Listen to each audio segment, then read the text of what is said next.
Hi everybody, I'm Beth Littlejohn and you will soon be hearing from Tawanda Mathis. We're here to talk to you tonight about net etiquette for parents and for students. In fact, it's really for all of us. So what is netiquette exactly? Netiquette is a combination of the words etiquette and internet, and it's a collection of social conventions. It helps you interact with people in a professional manner, in a kind manner, and you treat people the way you'd like to be treated. There is lots of change that happens in the rules of netiquette. So you have to stay aware of things that are happening. You have to stay aware of the netiquette required for the websites you visit. And those can vary from site to site. But the keys to netiquette are courtesy and respect for others. Professional communications require lots of netiquette, and there are conventions that you should use. Everybody loves emoticons, or lots of people do, but they don't have a place in professional communications. There is an emphasis on spelling and punctuation. Remember, this is someone you either want to work for, already work for, or are a colleague with. Maybe you're trying to sell them a product. You want to present your best foot. Think about professional communications as being identical to those you would deal with in the real world. If it's inappropriate to put in print and in a mailed letter, it's inappropriate in any email you send or any document you might write. You want to always be aware of your recipient. Consider their position and their position in relation to you. If you do not follow these conventions, there is a chance you will be banned or even ostracized. Discussion boards are another facet where netiquette comes into play. There are certain procedures when you're on a discussion board to make your conversations there more vibrant and viable. You want to always be sure you're addressing a particular topic and refer to the author if you're responding directly. That way it helps people understand what's going on in your particular post. Stay on topic and avoid rambling. Keep them short, succinct, and concise. You want to use an appropriate subject line as well. That's also a good place to mention your topic or the author to whom you're addressing your post. Again, proper spelling and punctuation, shorthand and emoticons from your text should not be included in this. IDK if you understand. I don't know if you understand this. That's why I'm telling you, don't use that kind of shorthand or show those emotions in that way. People may misinterpret them.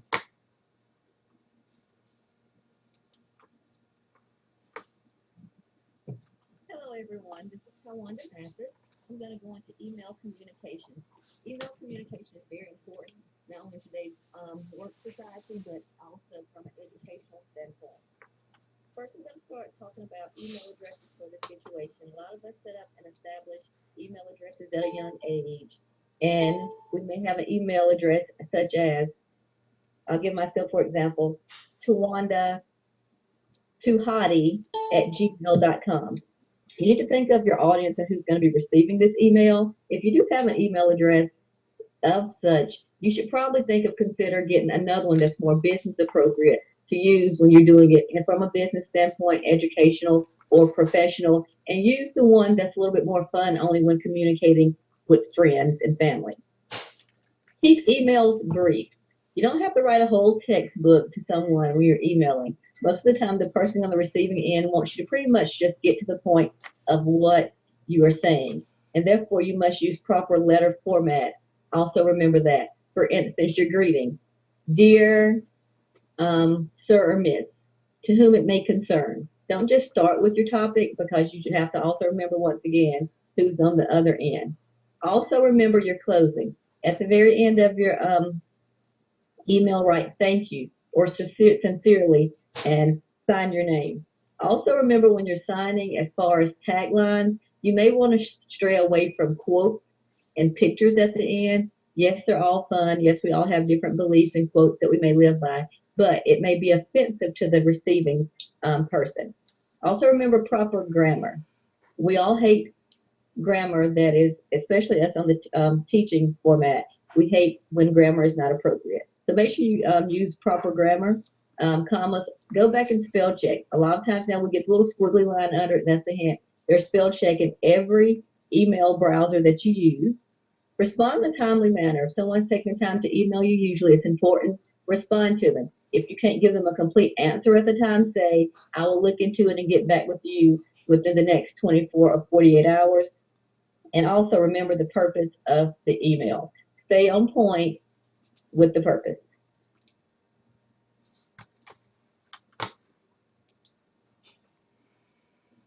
Next, we're going to talk about social networking. Social networking is very popular now among not only the younger generation, but also the older generation is tapping into it more. The younger generation is using Facebook, Twitter, Instagram. It seems like every year there's some form of new social media that's out there.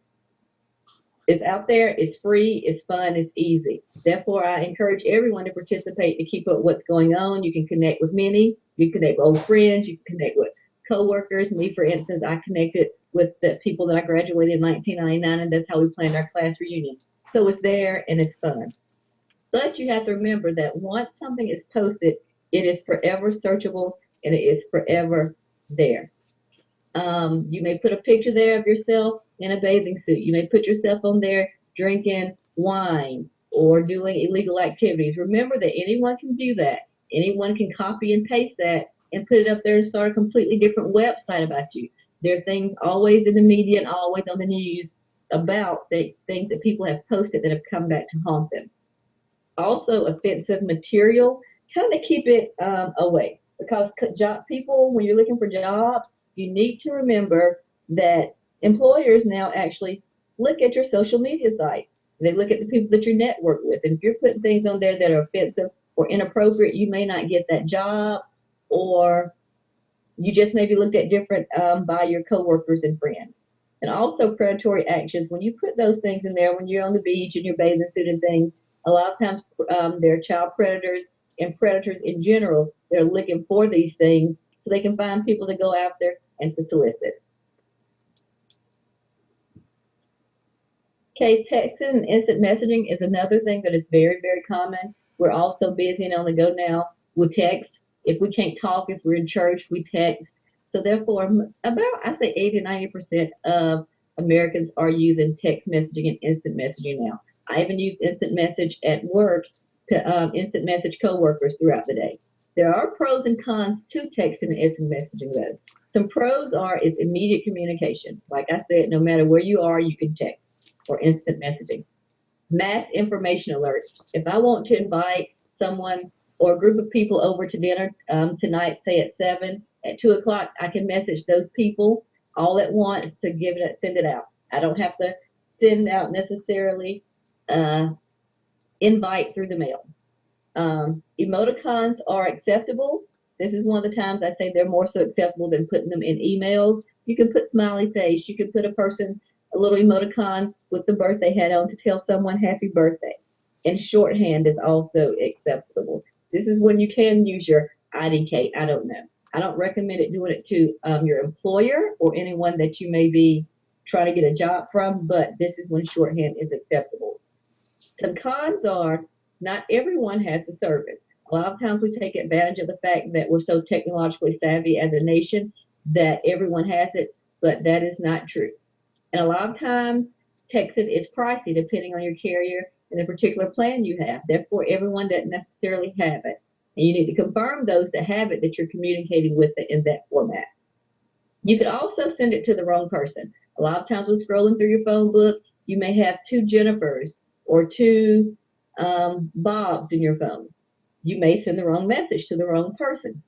And also misinterpretation of message. You have to realize that the person on the other end may not interpret it the way in which you meant it. For instance, if you type in all caps, they may think that you're yelling. So just try to take that into account. And it also can be a danger. A lot of people like to text and drive. Now in the state of Georgia, it is illegal. Texting and driving, even when you're walking and texting, it can be dangerous. So therefore, texting is a good thing, but you have to think of the cons. Sorry. Flaming. In all of these things we've talked about, flaming is a no-no. Flaming is a deliberate act. It's insulting. It creates dissent among groups, and it also takes the form of non-constructive criticism. If you're flaming in a discussion board, it can divert the attention of the group off topic. It interferes with those discussions. But people feel that they can attack sometimes because of the anonymity of the situation, but maybe not. Those of us who are quite tech savvy, and there are plenty of them, a lot more tech savvy than us, who can go through and track your IP address and find out who you are, and that can open yourself to a world of problems. It is a grave violation of netiquette to flame in any shape, form, or fashion. Please try to avoid it. Consider how you would feel if you received the text or the email you're about to send.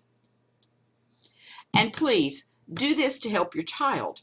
You want to model good habits, parents, so that your children will develop good habits.